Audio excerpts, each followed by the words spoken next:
Hola, mi amigo querido, qué alegría. No tenemos palabras realmente para agradecer a Dios por el don de la vida. A veces la vida no está corriendo como quisiéramos que fuese, pero solo el hecho de estar vivo, respirar, tener salud es motivo de gratitud.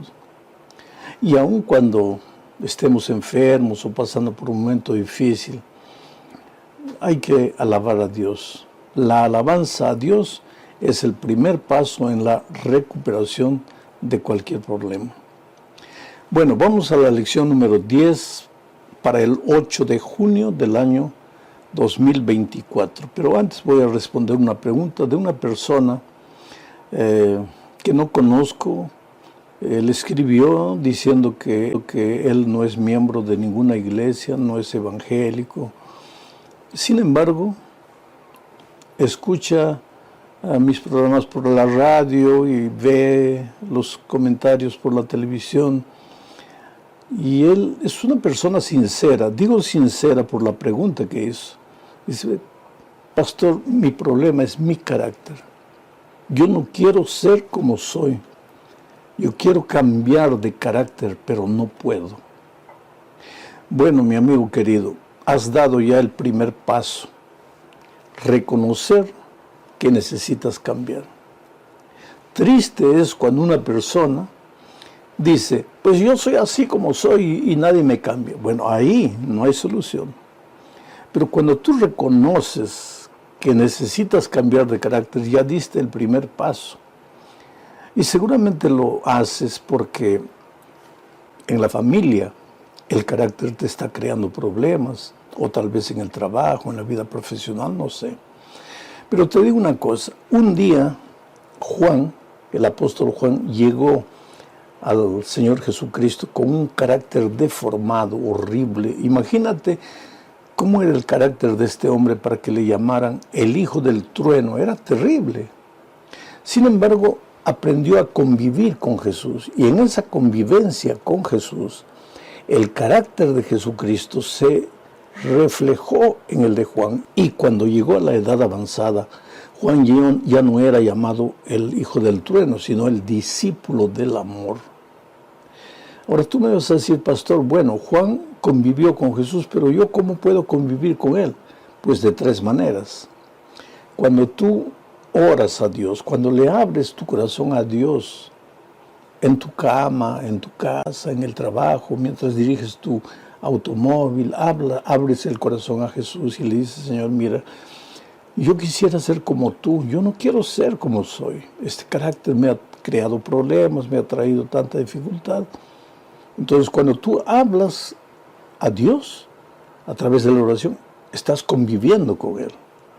Cuando todos los días abres la Biblia, lees un versículo, reflexionas, estás conviviendo con Jesús. Y si insistes en hacer eso, ten la seguridad que, aunque tú no te des cuenta, los otros se van a dar cuenta que tu carácter está cambiando. No te desesperes. El cambio de carácter no es una obra humana. No es por causa de tu disciplina propia o tu fuerza de voluntad. Es una obra divina, pero para eso tienes que aprender a convivir con el Señor Jesús. Bueno, vamos al título de la lección de esta semana. Es el espiritismo desenmascarado.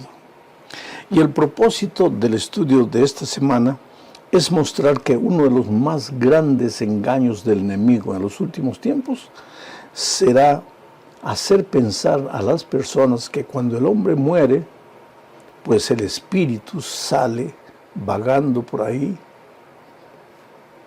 porque la Biblia enseña todo lo contrario. La Biblia enseña que no existe un alma incorpórea, consciente. No existe lo que llamamos espíritu de los muertos. Cuando el hombre muere, su cuerpo vuelve al polvo de donde fue hecho. El soplo de vida vuelve a Dios que lo dio y ya no existe espíritu.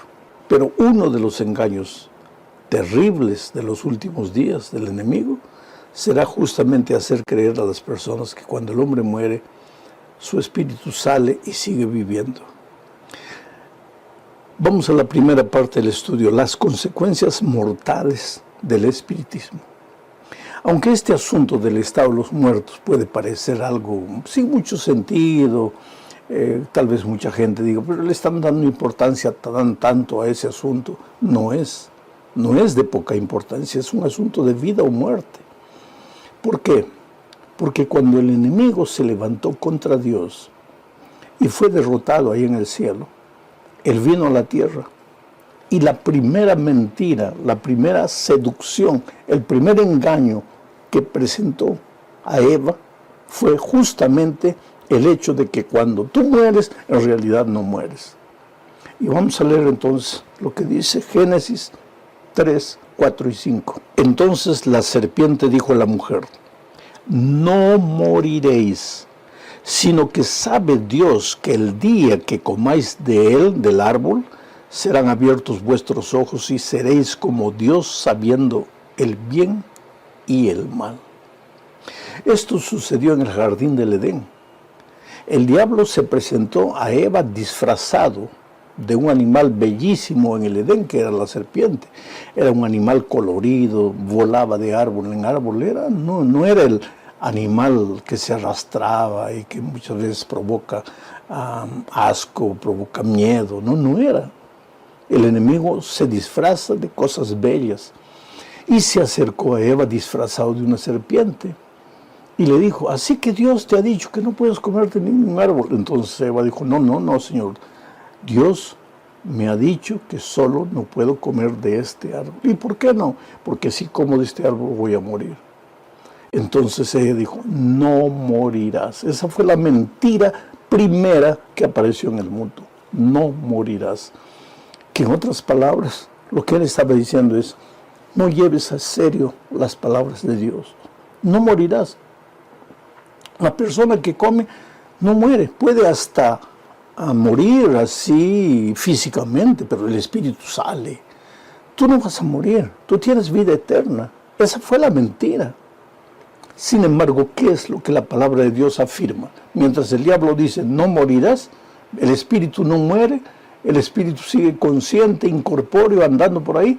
¿Qué es lo que la Biblia dice? Leo Mateo 10, 28. Y estas son palabras literales del Señor Jesucristo.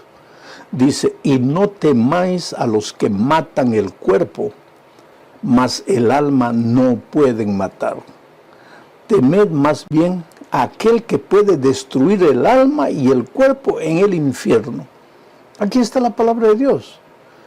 La vida eterna no es innata al ser humano. El ser humano no tiene vida eterna. No es que muere y sale y después se desencarna y se encarna en otra vida o que está vagando en forma de espíritu pensante. No. Eso no es lo que la palabra de Dios dice. Ahora, ¿cómo entró esta idea de la inmortalidad del alma a la iglesia? Pues es que la iglesia cristiana nació rodeada de un ambiente de paganismo, donde las naciones adoraban a muchos dioses y creían que el alma no moría, sino que el espíritu salía, después de la muerte, salía andando por ahí, vagando. Y cuando la iglesia cristiana comenzó a predicar el evangelio, la influencia del paganismo comenzó a entrar disimuladamente a la iglesia cristiana. La única fuente de seguridad para lo que creemos es la palabra de Dios. Pero cuando el ser humano quita los ojos de la palabra de Dios y presta oídos a lo que la gente dice, pues ahí se mezcla el agua con el vino. Eso es lo que sucedió. Y así entró la doctrina de que el hombre cuando muere, si fue bueno, se va al paraíso, si fue malo, se va al infierno, o si no se sabe si fue bueno o malo, pasa a un estado de purificación llamado purgatorio, en fin. O entonces que cuando la persona muere, su espíritu se reencarna. Cualquier teoría surge a partir de la ignorancia de la palabra de Dios. Pero la Biblia es categórica. Mira lo que Dios decía a través de Moisés a su pueblo en el Antiguo Testamento. Deuteronomio 18, 9 al 11, dice: cuando entres a la tierra que Jehová tu Dios te da, le está diciendo eso a Israel, refiriéndose a Canaán. Cuando entres a la tierra que Jehová tu Dios te da, no aprenderás a hacer según las abominaciones de aquellas naciones. No sea hallado en ti quien haga pasar a su hijo o a su hija por el fuego, ni quien practique adivinación, ni agorero, ni sortílego, ni hechicero, ni encantador, ni adivino, ni mago, ni quien consulte a los muertos. Quiere decir, el Señor fue categórico con su pueblo. Todas estas cosas son consideradas abominación a los ojos del Señor. ¿Y qué dice Eclesiastés 9, 5 y 6, referente a los muertos? Dice: porque los que viven saben que han de morir, pero los muertos nada saben ni tienen más paga, porque su memoria es puesta en olvido. También su amor y su odio y su envidia fenecieron ya, y nunca más tendrán parte en todo lo que se hace debajo del sol. La Biblia es categórica. Cuando el hombre muere, ya no sabe más nada. Tú puedes llevar una flor al cementerio a tu padre vivo, pero no quiere decir que tu padre se va a alegrar por eso, porque tu padre ya no existe. El día que él murió, su cuerpo fue enterrado y con el tiempo se transformó en polvo. Y el día que murió, el soplo de vida volvió a Dios y estará ahí hasta la segunda venida de Cristo, porque cuando Cristo venga, Él resucitará. Entonces, ¿debo llevar flores al cementerio? Claro que sí, pero eso te hace bien a ti. No le hace bien a tu papá, porque tú sí eres consciente de las cosas. Tu padre no, tu padre ya está inconsciente. Vamos a la segunda parte del estudio bajo el subtítulo de la muerte en el Antiguo Testamento. ¿Qué se pensaba en el Antiguo Testamento acerca de la muerte? Mira lo que dice Salmos 6, 5. Porque en la muerte no hay memoria de ti. En el Seol, o sea, en el sepulcro, ¿quién te alabará? El salmista David es contundente. En la muerte ya no hay memoria de nada. Ya no te recuerdas, ya no sientes, ya no piensas. Acabó. La muerte es el punto final. ¿Y qué dice Job 14, 10 al 12? Leo: mas el hombre morirá y será cortado. Perecerá el hombre. ¿Y dónde estará él? Como las aguas se van del mar y el río se agota y se seca, así el hombre yace y no vuelve a levantarse. Hasta que no haya cielo, no despertarán, ni se levantarán de su sueño. Aquí, en este texto y en muchos otros, la Biblia llama a la muerte de sueño. Cuando tú mueres, de acuerdo con la palabra de Dios, tú duermes. ¿Hasta cuándo? Hasta que Cristo venga en las nubes de los cielos. Entonces sí, si has muerto en Cristo, resucitarás para ir con el Señor Jesús para siempre. La inmortalidad solo le pertenece a Dios. Él nos la puede dar y nos la dará por ocasión de su segunda venida. Pero hasta ahí todos moriremos, y cuando morimos pasamos a la inconsciencia completa. Ya no existe espíritus de muertos andando en el aire. Tercera parte del estudio: la muerte en el Nuevo Testamento. ¿Qué es lo que el Nuevo Testamento habla de la muerte?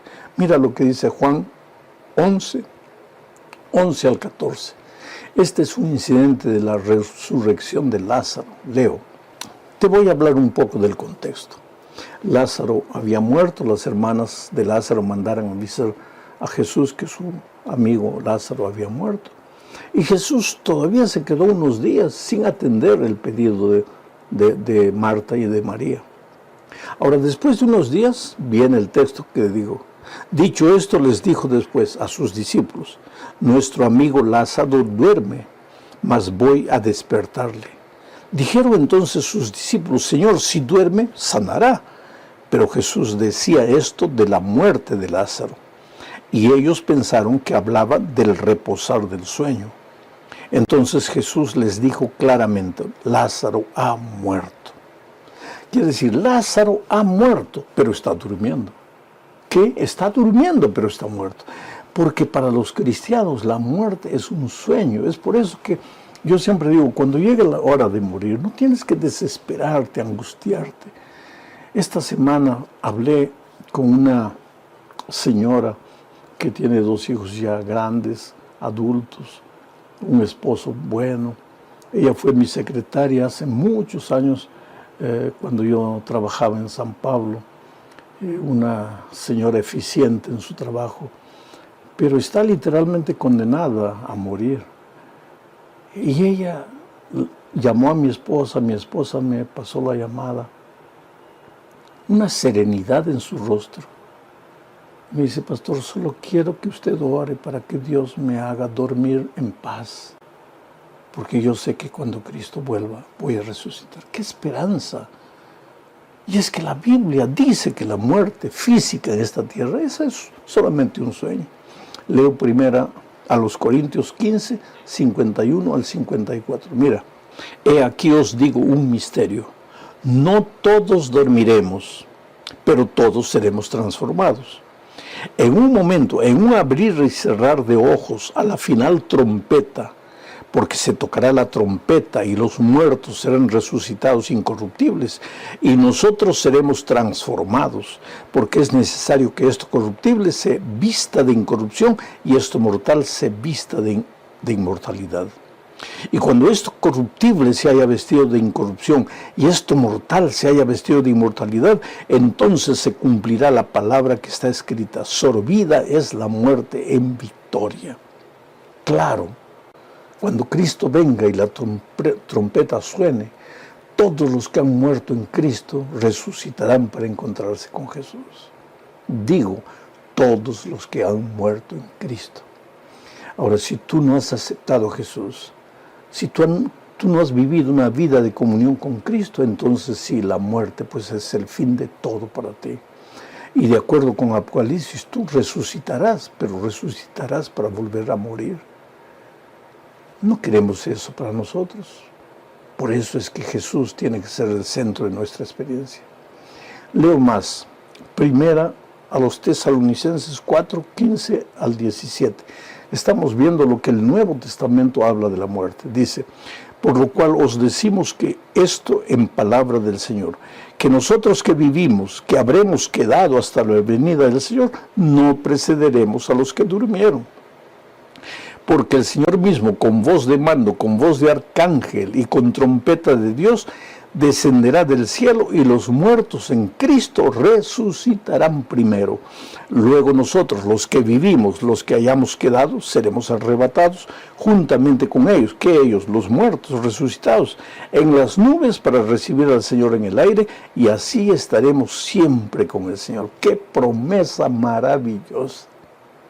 Vamos a la cuarta parte, el espiritismo en los últimos días, la primera parte. Vamos a leer Apocalipsis 16, 13 y 14. ¿Qué dice? Y vi salir de la boca del dragón y de la boca de la bestia y de la boca del falso profeta 3 espíritus inmundos a manera de ranas, pues son espíritus de demonios que hacen señales y van a los reyes de la tierra en todo el mundo para reunirlos a la batalla de aquel gran día del Dios Todopoderoso. Te explico un poco. Tenemos un gran conflicto. No vemos con nuestros ojos, pero el conflicto está ahí. De un lado, Jesucristo llamando a sus hijos.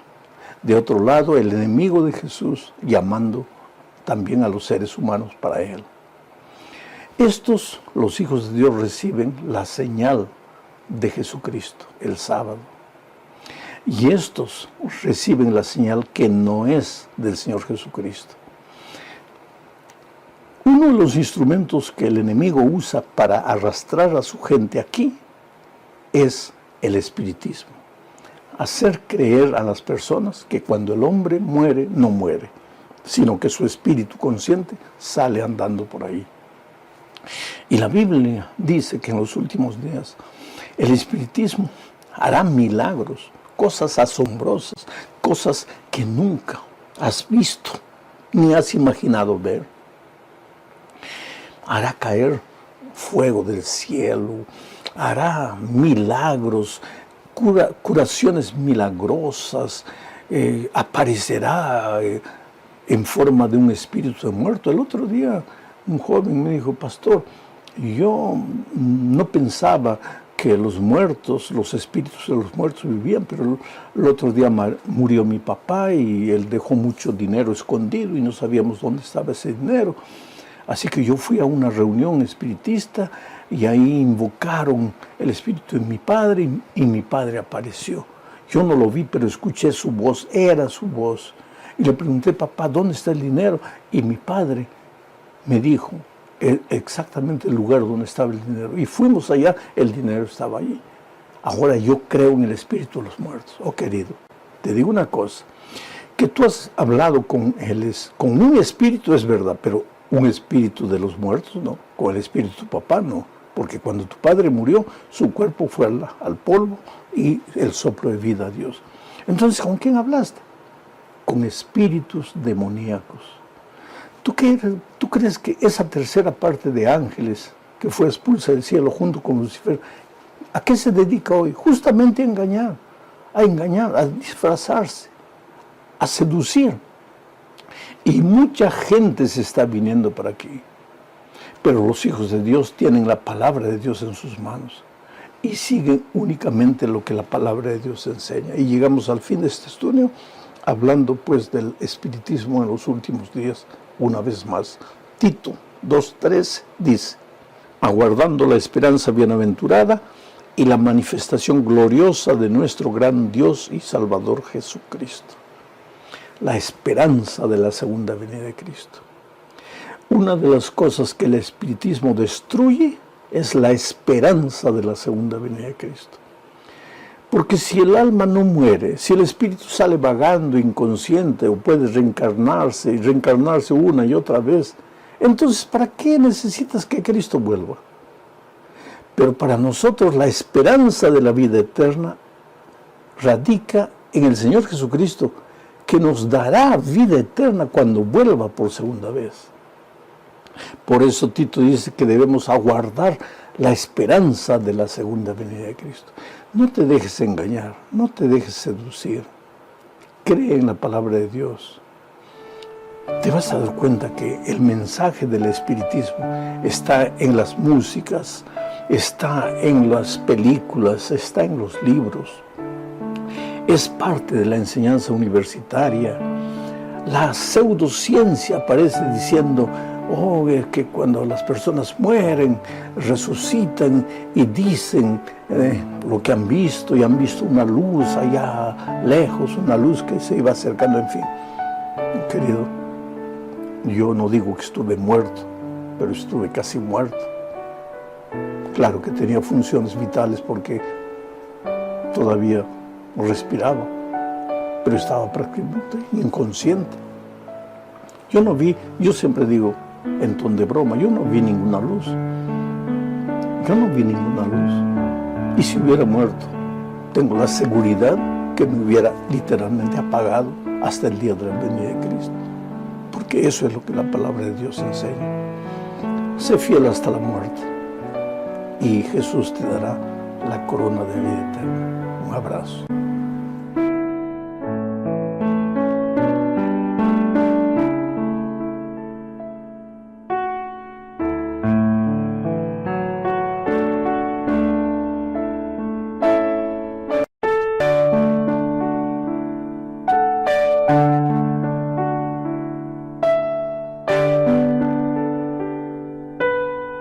Hola, mi amigo querido, qué alegría. No tenemos palabras realmente para agradecer a Dios por el don de la vida. A veces la vida no está corriendo como quisiéramos que fuese, pero solo el hecho de estar vivo, respirar, tener salud es motivo de gratitud.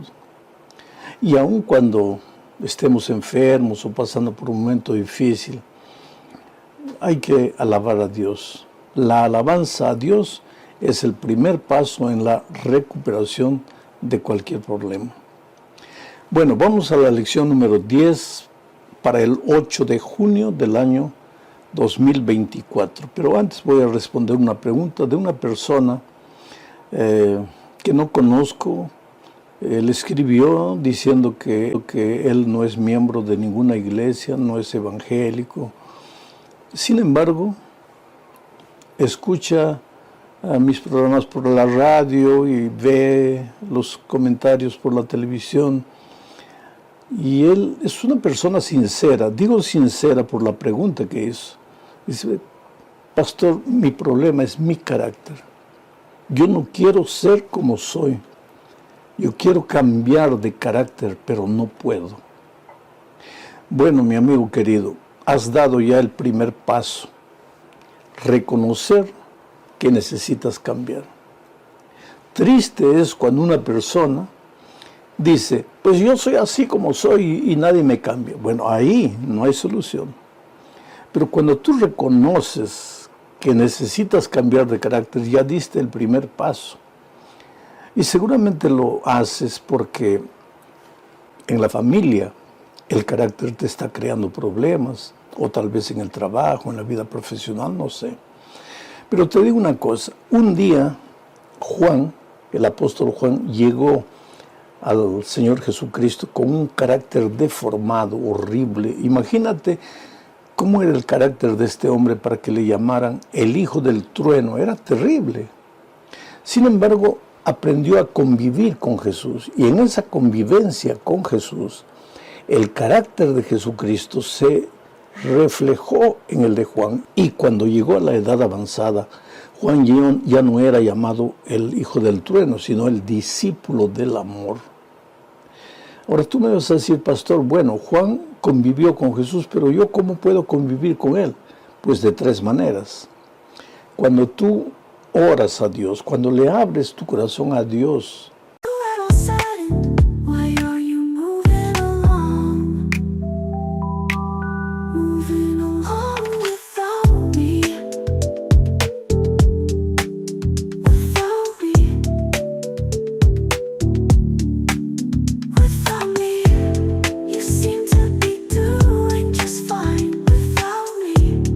Smiling all of the time without me.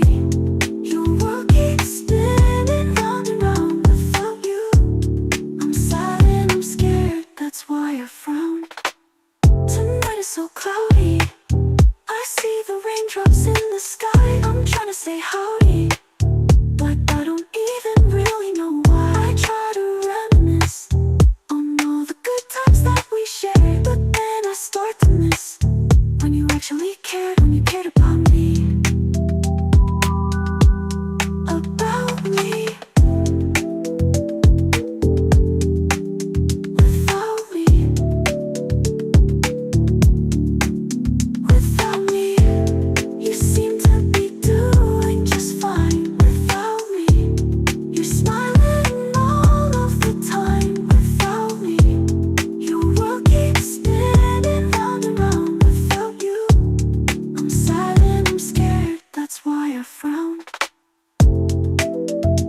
en tu cama, en tu casa, en el trabajo, mientras diriges tu automóvil, abres el corazón a Jesús y le dices, Señor, mira, yo quisiera ser como tú, yo no quiero ser como soy. Este carácter me ha creado problemas, me ha traído tanta dificultad. Entonces, cuando tú hablas a Dios a través de la oración, estás conviviendo con Él.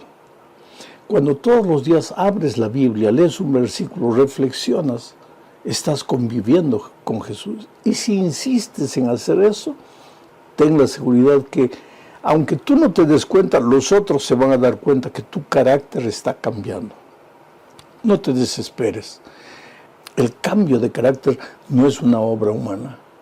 No es por causa de tu disciplina propia o tu fuerza de voluntad. Es una obra divina, pero para eso tienes que aprender a convivir con el Señor Jesús. Bueno, vamos al título de la lección de esta semana. Es el espiritismo desenmascarado.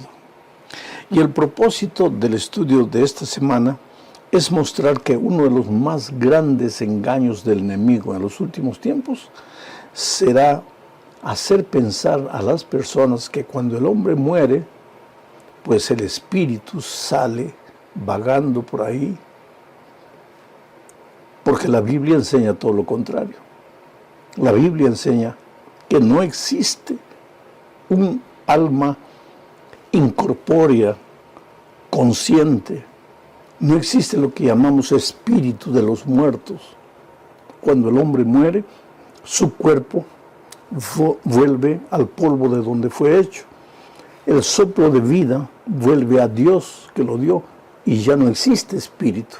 Pero uno de los engaños terribles de los últimos días del enemigo será justamente hacer creer a las personas que cuando el hombre muere, su espíritu sale y sigue viviendo.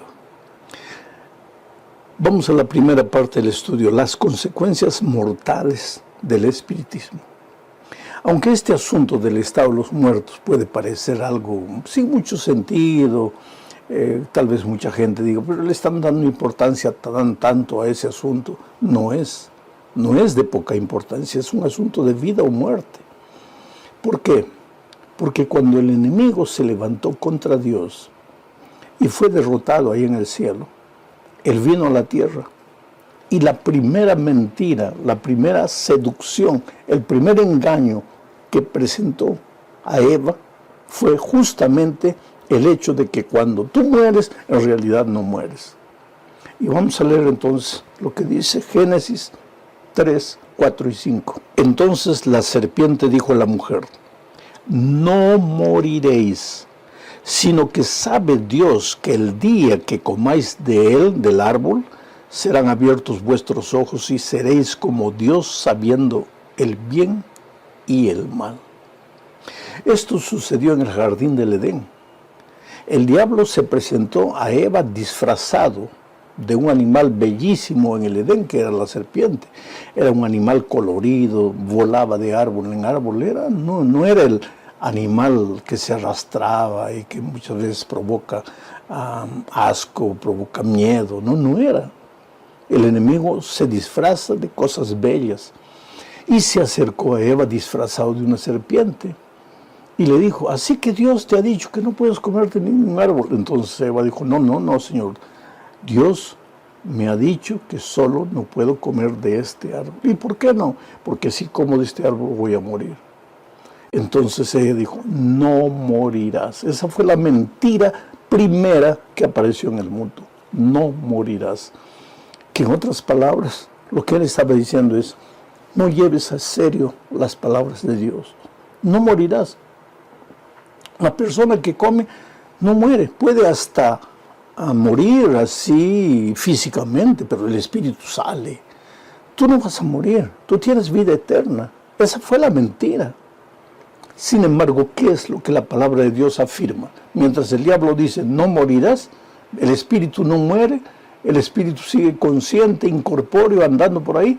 ¿Qué es lo que la Biblia dice? Leo Mateo 10, 28.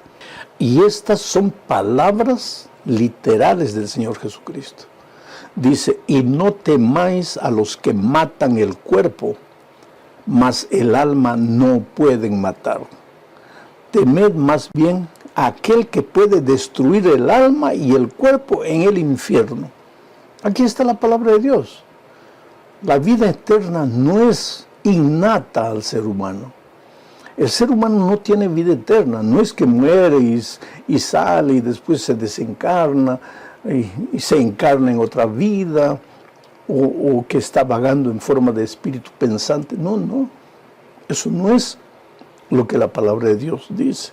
Ahora, ¿cómo entró esta idea de la inmortalidad del alma a la iglesia? Pues es que la iglesia cristiana nació rodeada de un ambiente de paganismo, donde las naciones adoraban a muchos dioses y creían que el alma no moría, sino que el espíritu salía, después de la muerte, salía andando por ahí, vagando.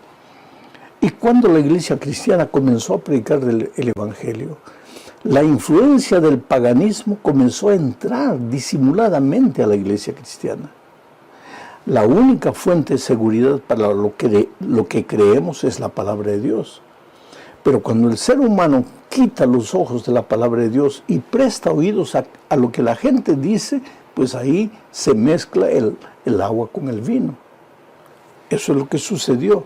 Y así entró la doctrina de que el hombre cuando muere, si fue bueno, se va al paraíso, si fue malo, se va al infierno, o si no se sabe si fue bueno o malo, pasa a un estado de purificación llamado purgatorio, en fin.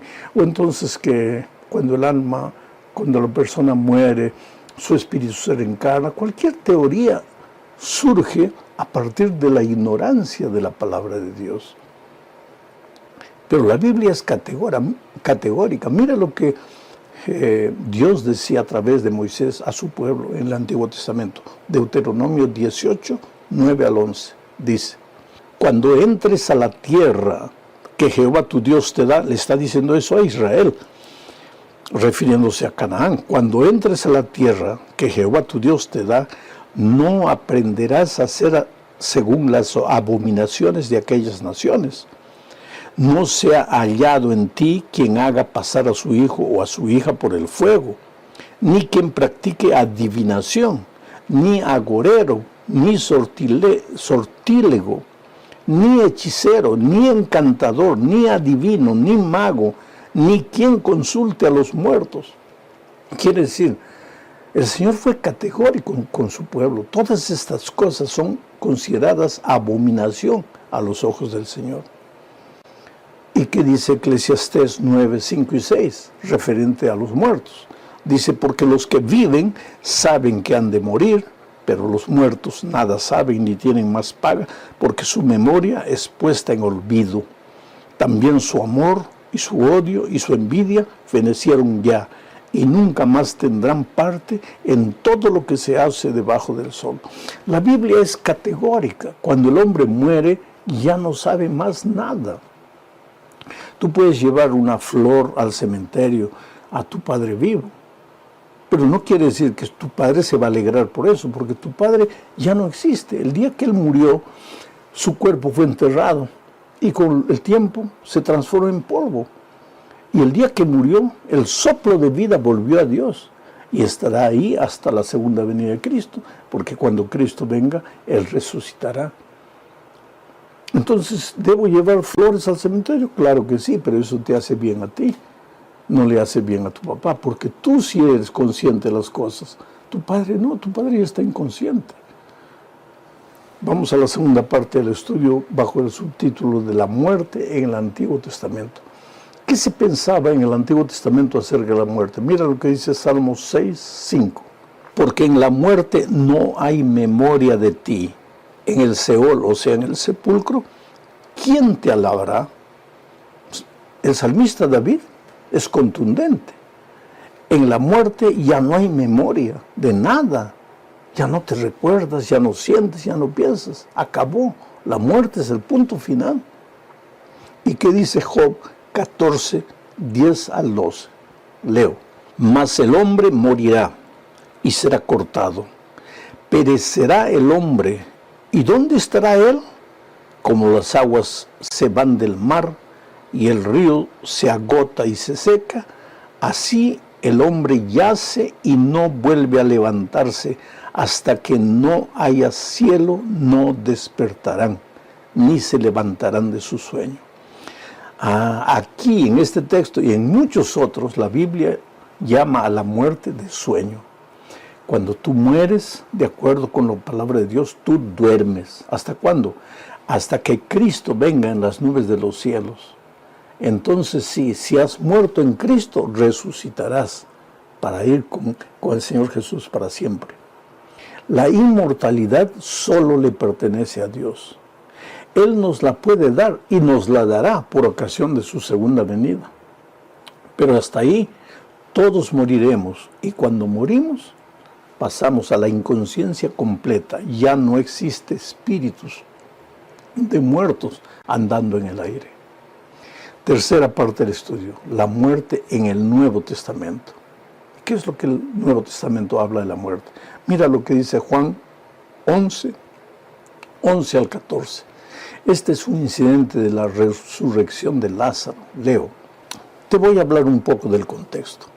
Lázaro había muerto, las hermanas de Lázaro mandaron avisar a Jesús que su amigo Lázaro había muerto. Y Jesús todavía se quedó unos días sin atender el pedido de Marta y de María. Ahora, después de unos días, viene el texto que digo. Dicho esto, les dijo después a sus discípulos: nuestro amigo Lázaro duerme, mas voy a despertarle. Dijeron entonces sus discípulos: Señor, si duerme, sanará. Pero Jesús decía esto de la muerte de Lázaro, y ellos pensaron que hablaba del reposar del sueño. Entonces Jesús les dijo claramente: Lázaro ha muerto. Quiere decir, Lázaro ha muerto, pero está durmiendo. ¿Qué? Está durmiendo, pero está muerto. Porque para los cristianos la muerte es un sueño. Es por eso que yo siempre digo, cuando llegue la hora de morir, no tienes que desesperarte, angustiarte. Esta semana hablé con una señora que tiene 2 hijos ya grandes, adultos, un esposo bueno. Ella fue mi secretaria hace muchos años, cuando yo trabajaba en San Pablo, una señora eficiente en su trabajo, pero está literalmente condenada a morir.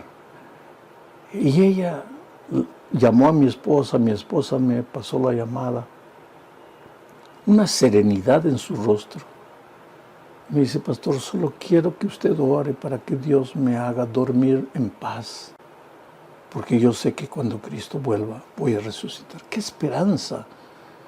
Y es que la Biblia dice que la muerte física en esta tierra, esa es solamente un sueño.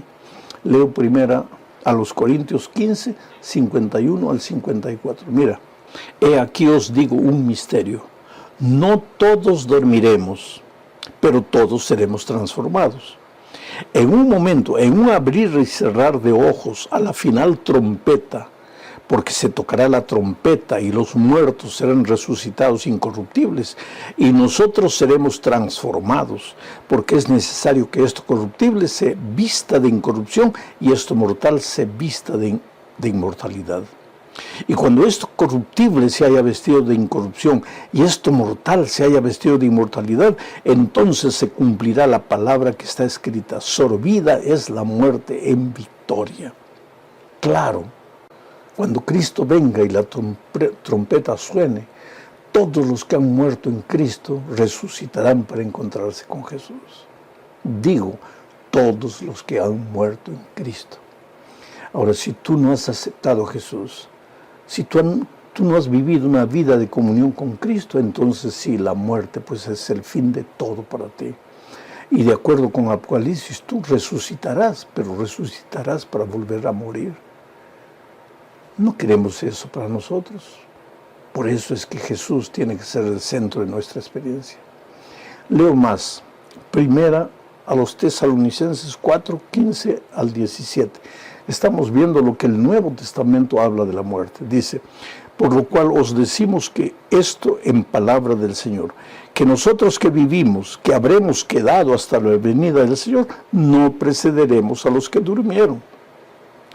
porque el Señor mismo, con voz de mando, con voz de arcángel y con trompeta de Dios, descenderá del cielo, y los muertos en Cristo resucitarán primero. Luego nosotros, los que vivimos, los que hayamos quedado, seremos arrebatados juntamente con ellos. ¿Qué ellos? Los muertos resucitados en las nubes para recibir al Señor en el aire, y así estaremos siempre con el Señor. ¡Qué promesa maravillosa! Vamos a la cuarta parte, el espiritismo en los últimos días, la primera parte. Vamos a leer Apocalipsis 16, 13 y 14. ¿Qué dice?